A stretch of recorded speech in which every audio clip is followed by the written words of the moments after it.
Bienvenidos, Verdad y Vida Monterrey. La verdad te hará libre. Así que también gloria a Dios por eso. Y de nuevo gracias, pastor, por la invitación, por la oportunidad de poder compartir las cosas que el Señor está hablando.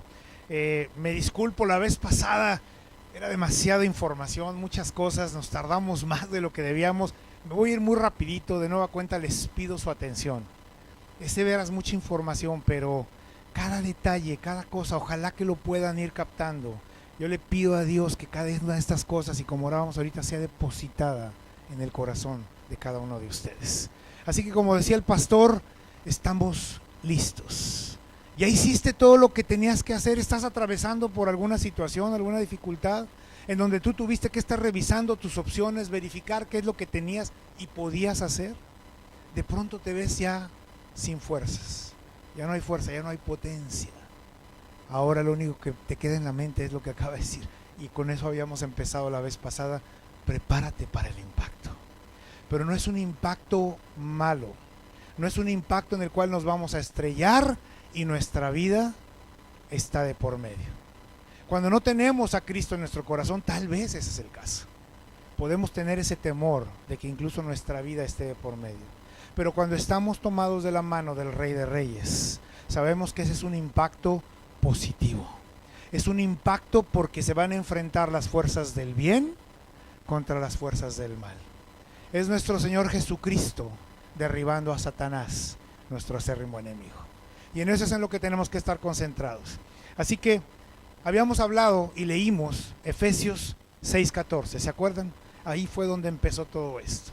Lo voy a leer muy rápido. Dice: estén pues firmes, ceñidos sus lomos con la verdad, vestidos con la coraza de justicia y calzados con el apresto del evangelio de la paz. Sobre todo tomen el escudo de la fe con que puedan apagar los dardos de fuego del maligno, y tomen el yelmo de la salvación, la espada del Espíritu, que es la palabra de Dios. Se me ocurrió esto, creo que es lo que a veces pasa, y en lugar de leerlo, leyendo, creo que muchas personas hoy en el mundo, y a veces hasta nosotros, de esta manera. Permítanme leérselos.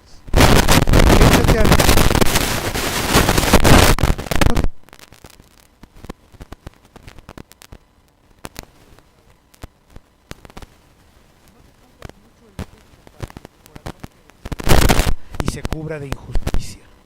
Ponte los zapatos del pluralismo y la tolerancia que no ofenden a nadie. Pero sobre todo, toma un escudo de duda para tu vida, pues a través de él podrás ver y recibir las mentiras del mundo.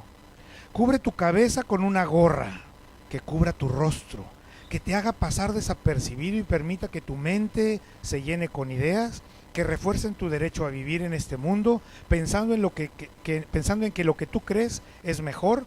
Y toma tu espada de furia y enojo para que puedas atacar a tus oponentes con toda clase de quejas y críticas que destruyan sus vidas y también la tuya. Me quedé pensando, desgraciadamente a veces nosotros, en nuestra humanidad, en lo que la carne quiere dictar en cada uno de nosotros, nos encontramos a veces haciendo esto. En lugar de tomar las cosas que el Señor nos está dando. La vez pasada hablamos de 3 de las 6 piezas fundamentales que Dios nos da como esa armadura. Muy rápido un repaso. Hablamos de la guerra espiritual. Es real, está presente en nuestras vidas. Y les decía, es como la guerra de guerrillas, es como el terrorismo. Eso necesitamos entenderlo. O sea, nuestro enemigo no es un enemigo normal, no pelea contra nosotros de acuerdo a lo que pudiéramos llamar las reglas convencionales de una regla. Él no sigue ninguna regla. Él nunca nos muestra por dónde va a venir. Nunca sabemos en dónde está. Él tiene, decíamos, características y armas que ningún otro enemigo nuestro tiene. Hablamos de él como el gran engañador, el gran separador, el gran destructor. Él hará lo necesario para destruir la obra de Dios en la tierra. Él busca destruir la influencia de los hijos de Dios en el mundo. Ojo, busca destruir tu influencia como hijo de Dios hacia otras personas. Hablamos del cinturón de la verdad y decíamos, la victoria es nuestra. La Biblia nos enseña todo el tiempo, la victoria ya es tuya, eres más que victorioso. De pronto no lo creemos. Y lo que pasa es que hay algo que se está oponiendo constantemente. Y nos referíamos a lo que dice Pablo en Romanos 1:25, si se acuerdan, cuando nos dice que los hombres cambiamos la verdad de Dios por mentira. Y ahí radica todo el problema. Ahí radica todo el problema. Hablamos después de la coraza de justicia. Hablamos que la justicia es la justicia con la cual Cristo nos vistió. Dice la palabra de Dios que nadie puede estar delante de Dios si no es justo, si no está vestido de justicia. Y a través del sacrificio de Cristo nos fue dado por puritita gracia el estar vestidos de esa justicia. Pero somos llamados a ser constantes, porque esa justicia que Cristo nos da es una justicia posicional. Tendemos a pensar que como Él ya hizo el sacrificio, automáticamente ya no tengo nada más que hacer. Es cierto en el sentido de la gracia, pero no nos perdamos, amados, de que hay una responsabilidad en nosotros. No es nada más tenerlo en posición, tenemos que vivir esa justicia. Todos los días tenemos que ser constantes en el uso de esa justicia. Y hablamos finalmente dice el calzado, que es el apresto del Evangelio de la paz. Decíamos qué importante es, y es a lo que se refiere, estar en paz con Dios. Necesitamos conocer al autor de la paz para poder estar en paz con Él. A través de esto es como aprendemos a ser hijos de Dios. Ahí definimos nuestro bando. ¿De qué lado estás? ¿Estás con el enemigo o estás con Dios? No hay medias tintas. No hay medias tintas. O estás en contra de Él o estás con Él.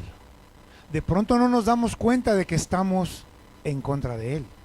Más de las veces de pronto nos vemos a nosotros mismos o no nos vemos a nosotros mismos, pero es como si estuviéramos con el puño levantado hacia el cielo y diciéndole: no te necesito.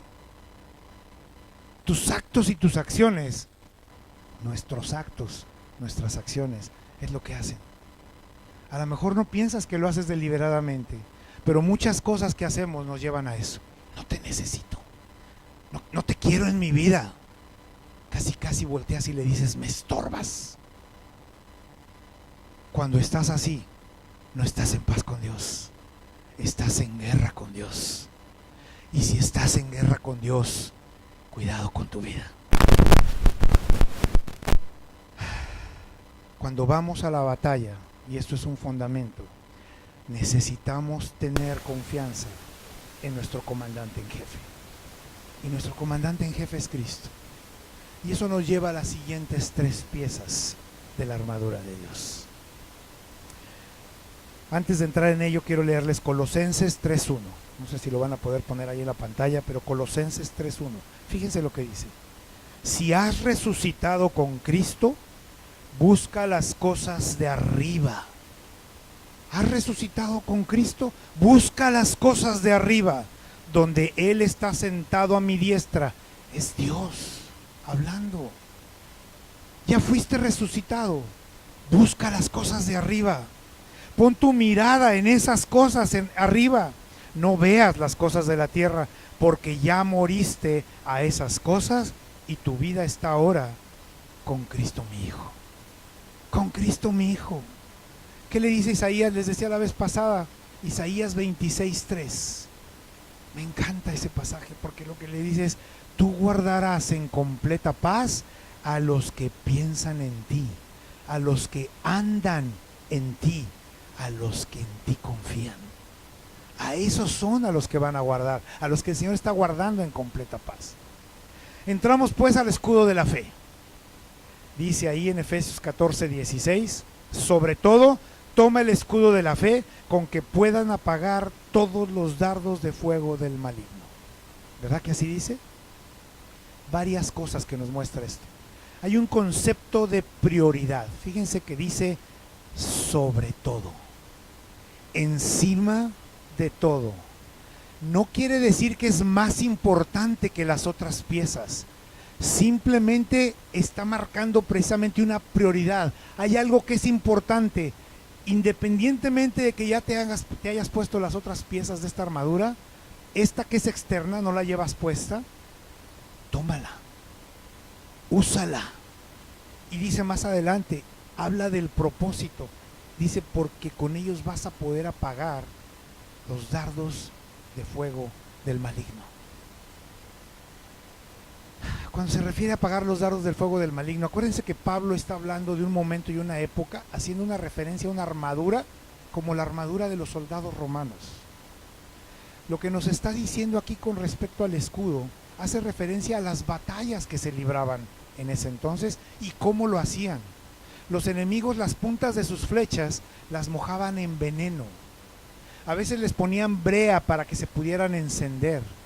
El veneno era para que no necesariamente te tuviera que pegar y darte de lleno en el cuerpo. Como traían las armaduras, era muy complicado, era muy difícil. Pero con solo rozar alguna parte del cuerpo, el veneno inmediatamente entraba al torrente sanguíneo y el efecto era exactamente el mismo. Acababa contigo. Los dardos de fuego, esas flechas encendidas con brea, eran para que los escudos que eran normalmente de madera, con algunas partes de metal, se prendieran. Así que lo que los romanos aprendieron a hacer es que los cubrían con pieles de animales y los empapaban, de manera que cuando llegaba la flecha encendida, no se pudiera prender. Es un símil de lo que nosotros tenemos que estar pensando cuando el enemigo viene contra nosotros. Habla ahí de cobertura y protección. Ese escudo es suficiente. ¿Por qué? Porque dice todos. ¿Verdad que dice todos? Todos los dados encendidos, todos los dardos de fuego. El enemigo tiene muchos, ahorita vamos a hablar algo de eso. Y hay un concepto de posesión también, del cual vamos a hablar ahorita más adelante. El escudo de la fe está diseñado para conectarse con tu compañero y esto es bien importante. No hay espacio para llaneros solitarios. Y otra vez regresamos a lo que hacían los romanos. Ellos aprendieron que aun cuando traían un escudo que era lo suficientemente grande para cubrir el frente, si había algo que viniera por la parte de atrás, ya no tenían protección. Pero en las tácticas romanas les enseñaron a hacer algo que ellos llamaban el armadillo. Creo que en alguna ocasión platicamos eso. Y entonces todos se ponían, los del frente, el escudo estaba al frente. Los de lado, su escudo estaba al lado, del lado derecho, del lado izquierdo. Los otros estaban mirando hacia atrás y había algunos que lo ponían encima, arriba. De manera que visto desde arriba era un armadillo. No sé si lo han visto en algunas películas. Era literalmente un armadillo. Era una coraza completa inexpugnable. No podía entrar. Y estaban todos nada más listos a que el enemigo estuviera lo suficientemente cerca como para que sus flechas ya no les pudieran hacer daño y entonces levantarse y con el escudo empezar a atacar. Y esas tácticas de guerra son las que hicieron que los romanos hicieran un imperio impresionante. Conquistaron todo el mundo conocido en aquel entonces, prácticamente. Pero era a través de las tácticas de guerra. Necesitamos recordar que uno de los más importantes objetivos de Satanás es crear duda. Ese es uno de sus dardos encendidos de fuego. Quiere crear duda en ti. Pero hay otros.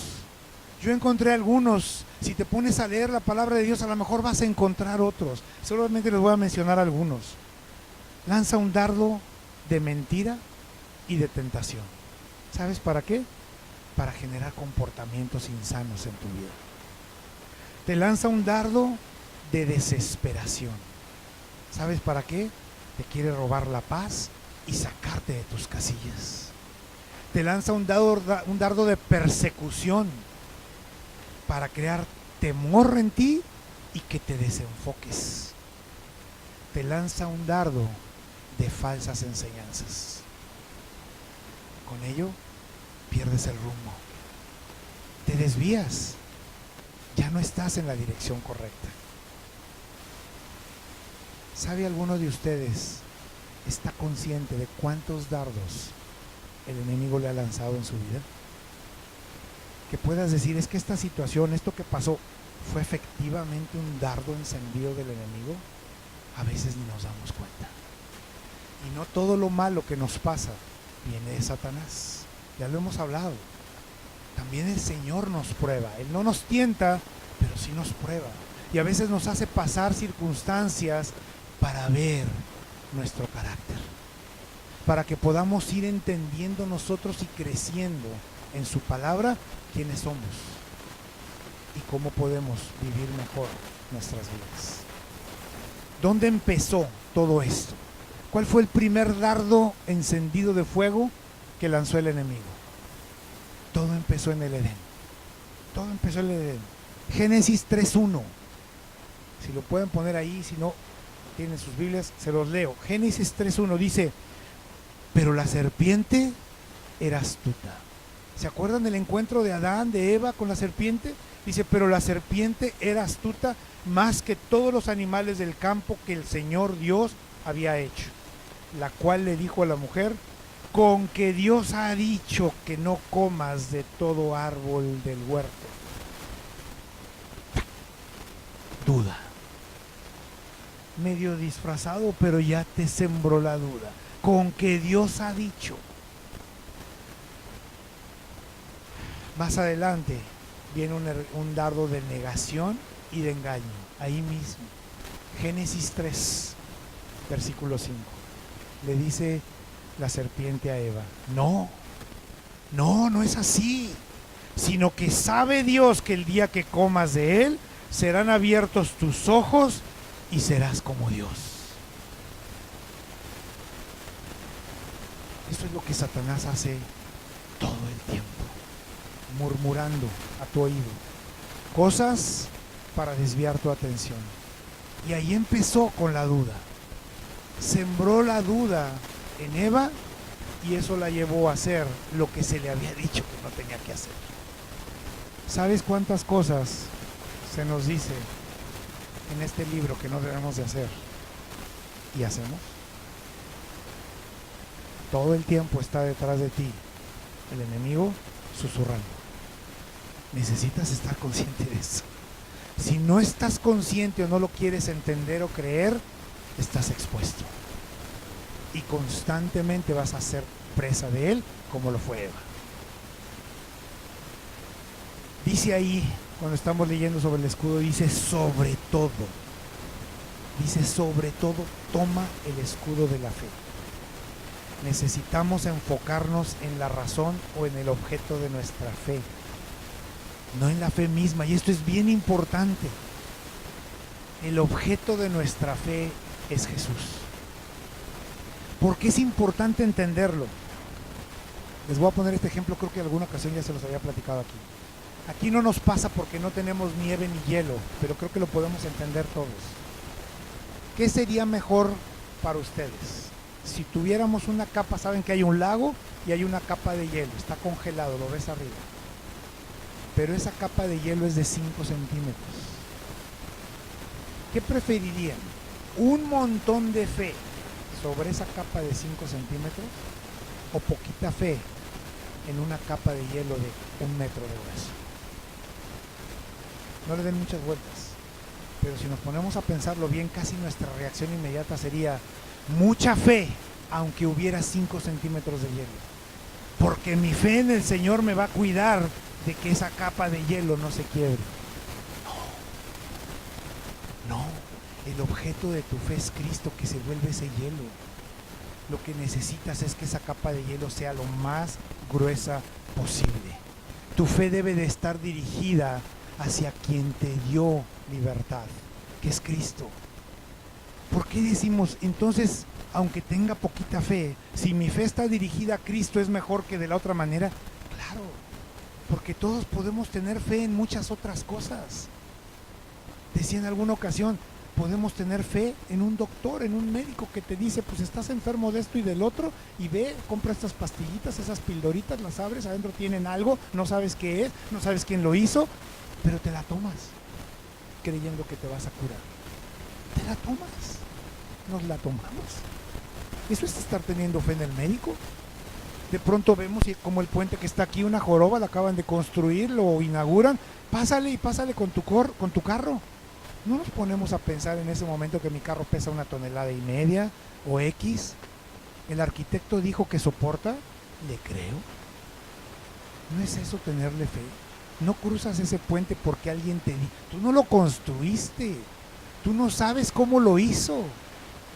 Lo haces por fe. Es una manera de tener fe. Pero la fe nuestra en Cristo opera de una manera diferente. Es en el Espíritu como nosotros nos acercamos a Cristo, creemos en Él y descansamos en Él. De la misma manera que hacemos ejercicio y comemos, necesitamos ejercitar nuestra fe. Tú le das de comer a tu cuerpo, haces ejercicio con el cuerpo. Lo que buscas es fortalecerte. Nuestra fe necesita ser fortalecida. Escuché por ahí una historia, se las voy a platicar muy rápido, de un niño que se llama Kevin. Tiene 8 años. Está en su habitación practicando la guitarra. Por la ventana alcanza a ver a un montón de niños jugando en el parque. Pero él está practicando la guitarra. En ese momento de pronto se aparece un ángel con él. Y este ángel lo lleva en una visión a un lugar, es un auditorio. Y en ese auditorio está un hombre tocando la guitarra de una manera magistral. Y el ángel le pregunta a Kevin, ¿qué te parece? Y lo único que el niño a sus 8 años alcanza a decir es, ¡wow! ¡Qué increíble manera de tocar la guitarra! En ese momento la visión termina, se ve de nuevo a cuenta él en su habitación y está con el ángel. Y el ángel le dice, ese hombre eres tú. Ese hombre eres tú dentro de muchos años. Pero por ahora, y señala su guitarra, necesitas practicar. Lo que necesitas ahorita es practicar. Amados, lo que necesitamos ahorita es fortalecer nuestra fe, llenarnos de Cristo para poder llegar a la estatura del varón perfecto que es Él. No se da en un chasquido de dedos, no se puede. Necesitamos aprender quién es Él y buscar su corazón en todo momento. El Señor dice en su palabra que nosotros seremos conformados a la imagen de su Hijo, pero para llegar ahí no debemos ni de ser flojos ni indolentes. Debemos practicar como Kevin. Necesitamos ejercitar nuestra fe. Les voy a mencionar rápidamente 3 escrituras, no las busquen, se las voy a leer. Primera de Corintios 2, 4 al 5, fíjense lo que dice. Ni mi palabra ni mi predicación fue con palabras persuasivas de humana sabiduría, sino con demostración del Espíritu y poder, para que su fe no esté fundada en la sabiduría de los hombres, sino en el poder de Dios. ¿Qué les está diciendo Pablo a los corintios? Cuando yo te estuve hablando, cada vez que te estuve diciendo las cosas que me fueron dadas con respecto a Cristo, no era yo el que te estaba hablando, era Él el que se estaba dirigiendo a ti. Porque lo que quiere es que a través de sus palabras y de lo que representa la figura de Cristo, tu fe puesta en Él, puedas entender lo que es el poder de Dios. No hay otra forma de echar a andar ese poder. Lo hemos dicho cuántas veces. ¿Por qué Cristo hacía milagros? Porque estaba conectado con el Padre. Se levantaba y entraba en oración, se ponía en una comunión con Él, pasaba tiempo con Él y de pronto en un chasquido de dedos, ¡wow! Un milagro. Metámonos con Él, entremos con Él. Segunda de Tesalonicenses 1:3. Debemos siempre dar gracias a Dios por ustedes, hermanos, como es digno, por cuanto su fe va creciendo y el amor de todos y cada uno de ustedes abunda para con los demás. ¿Abunda amor en ti para con la gente que te rodea? Gloria a Dios. Dice Pablo, tengo que dar gracias a Dios por tu vida. Si hay amor en ti para con los demás, gracias a Dios por tu vida. ¿Cómo? ¿No hay amor en ti para con los demás? necesitamos hacer algo. Entonces Cristo no está en ti. Entonces Cristo no está en tu corazón. Primera de Timoteo 6:12. Fíjense lo que le dice Pablo al joven Timoteo. Pelea la buena batalla de la fe. ¿De qué estamos hablando? De una guerra espiritual. ¿Es real? Totalmente real. ¿Qué necesitas? La armadura de Dios. ¿La puedo pelear yo solo? No, ni lo intentes. Vas a perder. Cada vez vas a perder. ¿Se acuerdan que les decía de lo que es el libro de Sun Tzu? Que una de las cosas que dice el arte de la guerra. El arte de la guerra. Y una de las cosas que dice ahí, si tú cada vez que vas a una batalla, si conoces a tu enemigo pero no te conoces a ti, vas a perder el 50% de las veces. Si te conoces a ti pero no conoces al enemigo, vas a perder el 50% de las veces. Si no conoces a tu enemigo ni te conoces tú, todas las veces vas a perder. Pero si te conoces tú y conoces a tu enemigo, todas las veces vas a ganar. Todas las veces. De ahí la importancia de conocer a nuestro enemigo, de saber quién es Satanás y lo que está intentando, cuáles son sus maquinaciones. La siguiente pieza de la armadura es el yelmo de la salvación. ¿Y qué importante es el yelmo de la salvación? Dice ahí, toma el yelmo de la salvación, porque viene por añadidura de lo que dice, toma el escudo y el yelmo de la salvación. Toma el yelmo de la salvación. Los cascos de los romanos eran de piel y estaban también cubiertos con algunas piezas metálicas. Alguien había hablado hacia el yelmo de la salvación, muchas veces lo escuchamos así, que es básicamente enfocado a tener la seguridad de nuestra salvación. Y es cierto, pero hay algo detrás. Como que parece que estaba escondido, pero no está escondido. Y es la parte importante de lo que nos enseña el yelmo de la salvación. El yelmo de la salvación se refiere a la sabiduría de Dios. Es una sabiduría que viene de lo alto. La sabiduría humana, que es carnal, es diabólica. Esa no nos sirve. Pero la sabiduría que viene de Dios, la sabiduría que viene de lo alto, es la que nos hace tomar las buenas decisiones. Entonces, si bien el yelmo de la salvación lo que busca es proteger nuestra mente para que no vengan esos pensamientos, esas ideas que Satanás quiere sembrar en ti, que después se vuelven algo que baja tu corazón y entonces se vuelve una acción, necesitas tener la cabeza cubierta. Algo de lo que es muy curioso es que de pronto en esta época y en esta era pensamos que el casco es para cualquier otra cosa menos para proteger la cabeza. Es más, de pronto como que no lo usamos.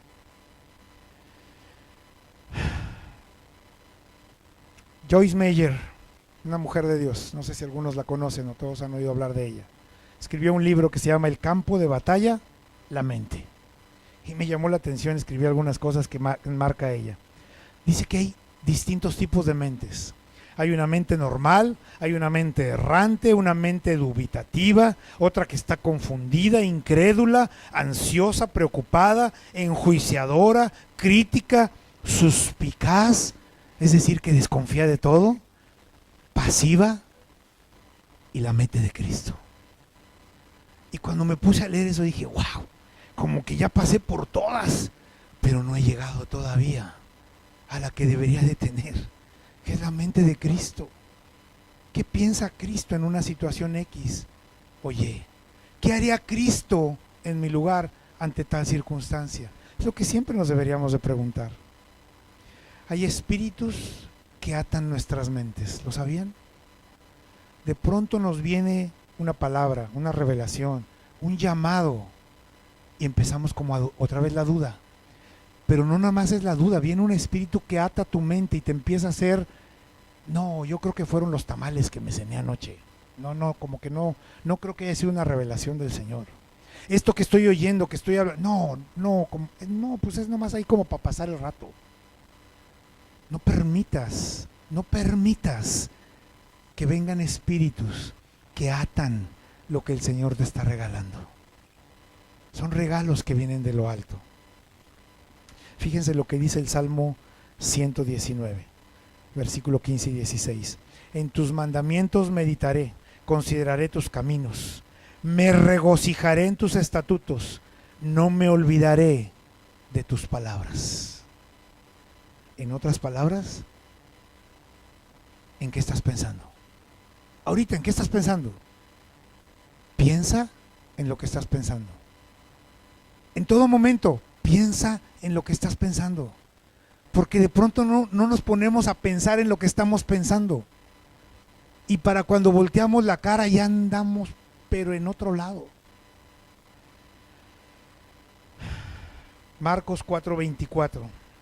Fíjense, les dijo, habla Jesús y les dice, les dijo también, miren lo que oyen, porque con la medida con que miden, les será medido en virtud, y aún se les añadirá a ustedes lo que oyen. ¿Por qué les está diciendo? Cuida lo que oyes, mira lo que oyes. ¿Puedes ver lo que oyes? ¿Las palabras se pueden ver? No se pueden ver. Pero podemos entender claramente que lo que está diciendo es ten cuidado. Ten cuidado en las cosas que estás escuchando. Cada cosa que estás escuchando, que entra a tu mente, como les acabo de decir, eventualmente se va a convertir ese pensamiento en una acción. Pasa a tu corazón y se convierte en una acción. Cuida lo que estás oyendo. ¿A quién estás escuchando? Porque eso que estás oyendo, que se está convirtiendo en acciones, te va a ser multiplicado. ¿Es bueno? Gloria a Dios, te felicito. ¿No es bueno? Ay, qué pena. Vamos a orar. Necesitamos cambiar. Fuimos salvados, somos salvos y seguiremos siendo salvos. Sí, y esto es importante, porque ahí es donde entramos en, ¿se pierde o no se pierde? ¿Me la quitan o no me la quitan? Yo creo que la palabra de Dios todo el tiempo nos está diciendo, sí, fuiste, eres y serás salvo. Sí, y solo si abrazas la sabiduría de Dios, la entiendes y aprendes a usarla. Porque eso te va a hacer caminar en santidad. Esa es la santidad que te permite estar pegado a tu salvación, en el camino que Cristo trazó para tu vida. Primera de Corintios 1, 21, 24. La voy a leer muy rápido. Pues ya que en la sabiduría de Dios el mundo no conoció a Dios mediante la sabiduría, agradó a Dios salvar a los creyentes por la locura de la predicación. Porque los judíos piden señales y los griegos buscan sabiduría. Pero nosotros predicamos a Cristo crucificado, para los judíos ciertamente tropezadero y para los gentiles locura. Mas para los llamados, así judíos como griegos, Cristo, poder de Dios y sabiduría de Dios. Y como que cuando empieza uno a leer esto, yo no sé si les pasa, a mí me pasaba. Parece un trabalenguas. ¿Cómo es eso que en la sabiduría de Dios el mundo no conoció a Dios mediante la sabiduría? ¿De qué está hablando? Lo único que está diciendo Pablo es, lo que Dios quería es que no fuera a través de la sabiduría del hombre como conociésemos a Cristo, porque esa nos iba a desviar. Lo que Él quería es que a través de esa predicación de la que dice que es locura, pudiésemos conocer al consumador de nuestra salvación, al que es la columna, debe ser nuestra columna de nuestra fe. Es lo que está diciendo Pablo. Y dice, para aquellos los judíos fue tropezadero, para nosotros los gentiles de pronto es locura. Cuando no crees en Cristo o acabas de llegar a Cristo es locura. ¿De qué me están hablando estos religiosos? Es pura religión, es pura basura. Satanás convenciéndote de que no es cierto, porque no le interesa que creas. Él no quiere que tú creas, cuando todo, absolutamente todo, es verdad. Todo es verdad. Es Él hablándote desde allá. Y de pronto estamos, pues que si fuera verdad, ¿por qué no baja y me habla? Hay un plan de Dios para tu vida que radica en, ¿qué acabamos de decir? La fe. Si Él se te presenta de frente, ya no es fe, ya lo viste. Y aún así, cuando en la historia de Lázaro, aquel mendigo que se fue al seno de Abraham, se fue al cielo, y el rico que está en el Seol, que está en aquella flama de angustia, quemándose, Y le dice, bueno, si no puede venir Lázaro para acá conmigo, a mojarme la punta de mi lengua con un poquito de agua, por lo menos permite que vaya y les hable a mis hermanos, a mis familiares, para que sepan que sí es cierto, si hay infierno, si hay cielo y yo estoy quemándome y no me puedo ahora ir para allá, ni los de allá pueden venir para acá. Y le dice, ¿cómo? Aun cuando alguien se levantara de los muertos y fuera y les predicara, no le iban a creer. ¡Wow! ¡Qué dureza de corazón! ¿Cómo somos duros en el corazón?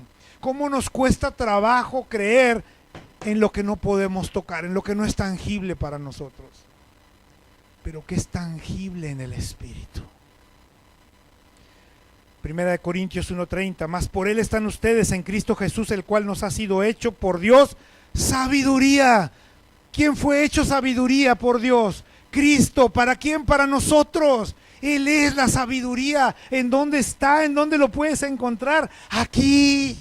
¿Está muy lejos? No, aquí. Está bien cerquita. Está contigo. Todos los días está contigo. Hemos hecho de ese casco, de ese yelmo, como que un uso opcional. ¿Entienden la diferencia entre prevenir y proteger? Déjenme ponerlo con un casco en un ejemplo muy rápido. Un casco para un trabajador en una construcción y un casco de un jugador de fútbol americano. El casco del trabajador de la construcción es para prevenir. Si algo cae, una herramienta, un ladrillo, algo, previene que su cabeza sea lastimada. Pero el casco del jugador de fútbol americano es para proteger. Uno previene que algo te pase. En el otro, de facto, sabes que va a haber golpes. El yelmo de la salvación es como el segundo. Más te vale que sepas que va a haber golpes. Hay golpes todo el tiempo. Póntelo, no permitas que tu cabeza esté expuesta. Póntelo y pídele a Dios sabiduría. ¿Cómo? Pídesela. Ahí dice Santiago, no tienen más que pedírmela. Pídanmela y les va a ser dada. No es la sabiduría del hombre, viene de Él. Fíjese lo que dice Hechos 6:3. Busquen pues, hermanos, de entre ustedes a 7 varones de buen testimonio. Está hablando cuando los apóstoles decían, oiga, es que nosotros estamos atendiendo las mesas, no, vamos a traer a alguien. Ok, busquen a 7 varones. 2 características, ¿qué dice? Llenos del Espíritu Santo. ¿Y de qué? Y de sabiduría. Si no tienes una de esas 2 cosas, estás en problemas. Necesitamos llenarnos del Espíritu de Dios. Nos es dado sin medida, sin decir, bueno, a ti, a ella sí le damos, pero a él no, poquito. A todos es el Espíritu de Dios. Igual con la sabiduría, y es lo que nos mueve y nos salva de cometer errores. Por eso cometemos errores. Primera de Tesalonicenses 5:8. Pero nosotros que somos del día, seamos sobrios. ¿Cómo es ser sobrio? Lo contrario sería estar borracho. Cuando estamos, es como si no estuviéramos en nuestros cabales. Ya somos del día, entendamos las cosas que son del día. Ya no estamos en la oscuridad. De pronto parece como que añoramos la oscuridad, como que nos gusta estar en las tinieblas. ¿Cómo? Eso no es nuestra naturaleza. Fuimos creados y fuimos hechos para estar incompletos hasta el día que te encuentras con Cristo. Por eso la gente anda en busca de un montón de cosas. Y el yoga, y el no sé qué, y los amuletos, y los brujos, todo el mundo anda buscando algo, está incompleto. Lo tienen en sus narices y no lo toman, no lo abrazamos. Piensa en lo que estás pensando, siempre, todo el día, todo el tiempo. Finalmente, el yelmo nos ayuda a derribar las fortalezas en nuestra mente. Y acuérdense, las fortalezas son las que está levantando, esas fortalezas que levanta el enemigo, a las cuales de pronto nos encontramos y ni cuenta nos damos que le estamos ayudando. Él está levantando y nosotros le estamos pasando los ladrillos para que la levante. Fortalezas que no son para protegernos a nosotros, sino para que no entre la palabra del Señor a nuestros corazones. La última pieza, la espada del Espíritu. Dice, y tomad también, está ahí, la espada del Espíritu, que es la palabra de Dios. Cuando habla de esta espada, no se refiere a una espada larga. Habrán visto en películas o incluso cuando leen, pueden buscarlo hasta en el internet. Había espadas que eran espadas para la lucha en campo abierto, pero eran espadas muy largas y pesadas. La espada a la que se refiere Pablo aquí es una espada que en el griego se traduce con la palabra mahaira. Y era una espada pequeñita, aproximadamente de 15 a 40, 45 centímetros. Era una espada pequeña, lo más largo era de este tamaño. Era una espada para la batalla cuerpo a cuerpo. No era para cuando el enemigo estaba lejos, era cuando el enemigo lo tienes aquí cerquita. ¿Sabes qué tan cerca está Satanás de ti? Está muy cerca, demasiado cerca, lo suficientemente cerca como para que no necesite gritarte, solo te susurra al oído. ¿Qué tan cerca crees que puede estar alguien para solo susurra, solo tú lo escuchas y te susurra al oído sus mentiras, sus maquinaciones? Y de pronto, tuve una idea, pero no es una idea de algo bueno. No es una idea que te va a llevar en bendición. Y necesitamos tener mucho cuidado. Para eso es esta espada. Esta espada, esta mahaira, se define en la Biblia de dos maneras. Dice que es la palabra. Y para la palabra hay dos palabras: logos y rema. El logos, la letra. Pero la Biblia nos enseña que la letra mata. ¿Por qué no se trata nada más de saber y conocer? Nos la podríamos aprender de memoria. Pero si no estamos entendiendo lo que nos está diciendo cada una de estas cosas, no sirve para nada. No sirve para absolutamente nada. Y no se trata por lo mismo de que agarremos la Biblia y agarremos a las personas a bibliazos. ¡Entiende! ¡Despierta! No, así no es como aprendemos. Aprendemos a través del rema de Dios. ¿Saben qué es el rema de Dios? Los dichos de Dios. ¿Saben de qué está lleno este libro? De los dichos de Dios. Decimos y se describe como la espada. Ahí dice que es la espada, pero en realidad es una armería. Ya se los había dicho. Está llena de espadas, está llena de mahairas que necesitas traer. Eres diestro, de este lado. Eres zurdo, de este lado. Y en cuanto escuches las maquinaciones de Satanás, sácala. No tengas misericordia. Apuñálalo, como lo hizo Jesús. Exactamente de la misma manera que lo hizo Jesús. ¿Cómo fue que Jesús dice que fue? Después de que fue bautizado. Mateo 3 nos empieza a hablar y nos dice ahí el Señor quién es Cristo. No hay duda. Este es mi Hijo amado, en quien tengo complacencia. Y en el capítulo 4, cuando empiezas a leer el capítulo 4 de Mateo, te dice, y fue llevado al desierto para que fuera tentado por el diablo. ¿Quién lo llevó? Dios mismo. El Espíritu de Dios lo lleva al desierto para que fuera tentado. Y vemos las tentaciones que pone Satanás delante de él 3 veces. ¿Cómo le contestó Jesús las 3 veces? Escrito está. Escrito está. Sacó el puñal y ahí al ladito, ¡toma! Escrito está. No vengas conmigo con cosas que están transquiversando la palabra de Dios, la verdad que Él tiene para mi vida. Lárgate. Escrito está. Y eres tú ahora apuñalando a Satanás, pero con los dichos de Dios. Para eso es la espada. Para eso necesitamos leerla. Para eso necesitamos aprenderla.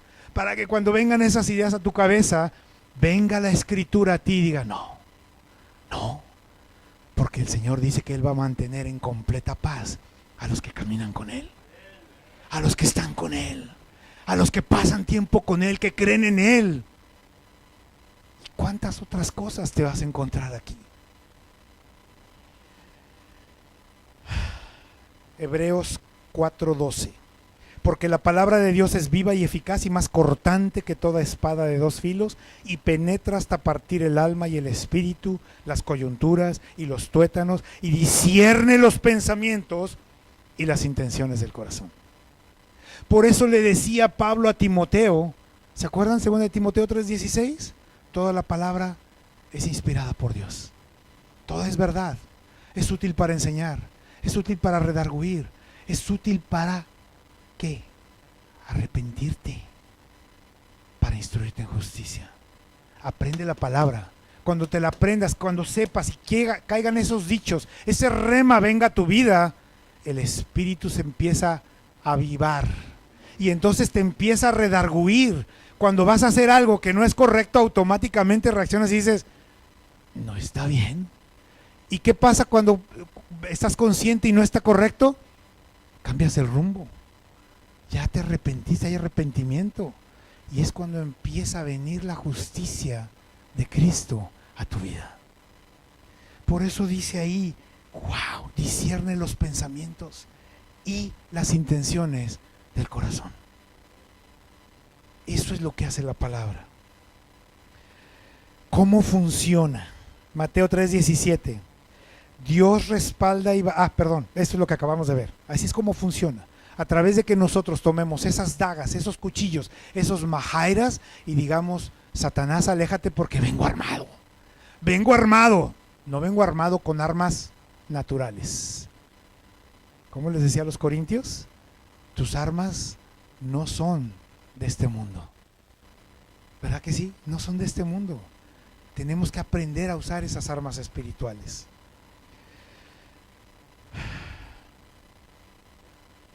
Romanos 8:16. El Espíritu mismo da testimonio a nuestro espíritu de que somos hijos de Dios.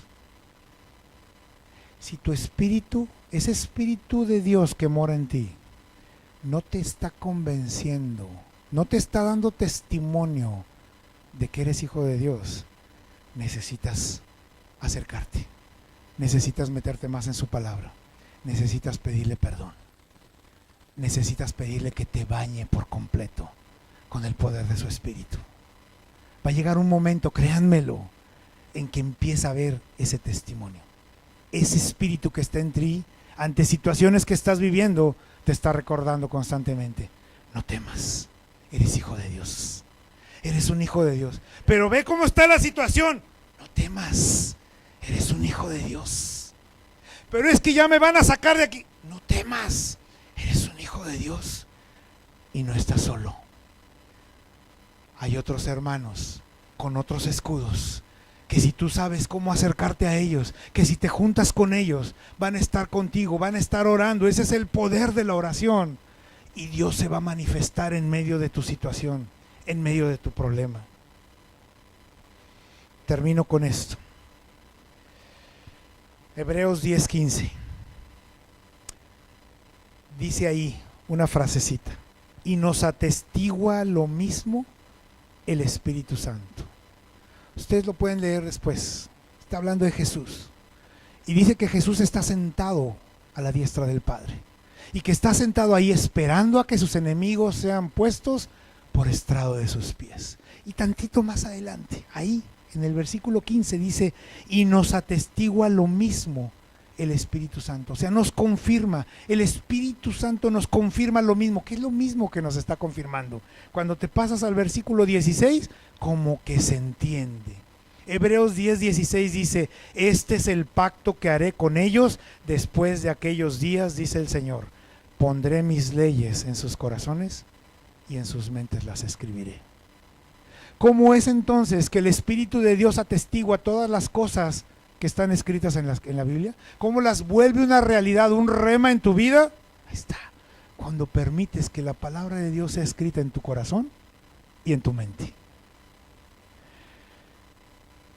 Practica, estudia, medita. Llévate a Kevin en tu cabeza. ¿Quieres ser un extraordinario guitarrista? Necesitas practicar mucho. ¿Quieres ser un extraordinario hijo de Dios? Necesitas meterte a su palabra. Necesitas leerla y estudiarla. Ahora, aquí estás, bien fajado con el cinto de la verdad. Tu corazón protegido con la coraza de justicia. Tus pies calzados con el apresto del Evangelio de la paz, sabiendo que estás en paz con Dios. Tu fe deteniendo las flechas del enemigo, con tu escudo, protegiéndote delante de ti. Tu mente enlazada con la mente de Cristo, teniendo la sabiduría de Dios, poniéndote ese yelmo en tu cabeza y los dichos de Dios en tu boca para vencer las acechanzas del enemigo. ¿Cuál es tu condición o tu estatus ahorita? ¿Eres oyente? ¿Eres creyente? ¿Eres discípulo? ¿Eres un servidor? ¿O ya has llegado a ser amigo de Dios? Amados, los invito, no se queden acá. Todos podemos ser oyentes. Todos podemos venir y oír la palabra de Dios. Den el brinco, suban, brinquen de ser solamente oyentes a ser creyentes. Una vez que estás como creyente, te vas a pasar para entender qué importante es ser un discípulo de Cristo. Cuando seas discípulo de Cristo vas a entender lo importante que es servir, porque Él era un siervo. Y una vez que estás en eso, vas a poder alcanzar a decir: soy amigo de Dios. Vamos a orar. Amado Padre, te damos gracias, Señor. Te damos gracias por tu palabra en esta mañana, Señor, por recordarnos la importancia, Padre bendito, de no salir de nuestra cama cada día sin vestirnos con tu preciosa armadura. Tú eres esa armadura, oh Dios. Así que cada mañana hago un compromiso, Dios, en esta mañana, para cada mañana levantarme y automáticamente vestirme con tu verdad, vestirme con tu justicia, saberme en paz contigo, caminar en fe, ponerme mi yelmo, Señor, para saber a través de tu sabiduría que yo soy salvo. Y, Señor, aprender tus dichos para que en cada momento que el enemigo venga con sus acechanzas, lo eche fuera, lo pueda yo apuñalar con mi majaira. Gracias, bendito Rey. En el nombre de Cristo Jesús declaramos bendición sobre la vida de cada persona en este lugar, cada familia aquí representada. Gracias por traerlos esta mañana, Señor. Háblales, toca sus corazones. Si acaso hay aquí todavía corazones endurecidos, Señor, te pido en el nombre de tu Hijo Jesús, tócalos, reblandécelos, enternécelos, Señor. Abre sus ojos, pon colirio en esos ojos que están a veces con escamas. Permíteles ver tu grandeza y tu poder. En el nombre de Cristo Jesús, Señor. Amén y amén. Verdad y Vida Monterrey. La verdad te hará libre.